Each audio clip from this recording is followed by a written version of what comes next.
Bonjour, je m'appelle Laurence Le-Henry et je suis sophrologue spécialisée auprès d'enfants et d'adolescents depuis 8 ans maintenant. Je travaille en collaboration avec des médecins, des pédiatres, des pédopsychologues et je reçois de nombreux enfants au cabinet. Au fil du temps, au fil des consultations, je me suis rendu compte qu'un certain nombre d'enfants ayant des problématiques de stress, de sommeil ou encore avec la gestion de leurs émotions, avaient une autre problématique en commun, c'est qu'ils souffraient de tics anxieux bénins. Et c'est cette expertise que je souhaite mettre à votre disposition aujourd'hui dans cette masterclass.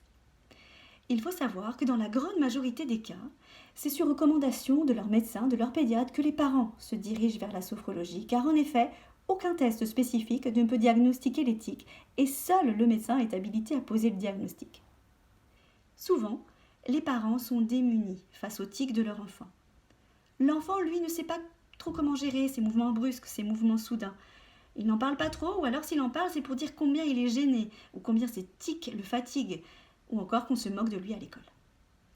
C'est là que faire appel à la sophrologie prend tout son sens, et qu'elle peut être une aide très précieuse, à la fois pour le parent, qui trouve une solution concrète pour aider son enfant, et pour l'enfant, qui trouvera dans la sophrologie une technique pour s'apaiser quand c'est nécessaire, et pour se libérer de ses tensions intérieures.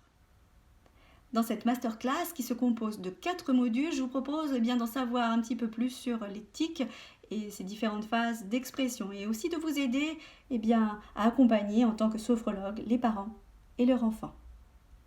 Dans un premier temps, je vous parlerai des tics, mais aussi des tocs, de faire la différence entre les tics, les tocs, et j'aborderai un cas particulier de tic, celui qu'on appelle le syndrome Gilles de la Tourette.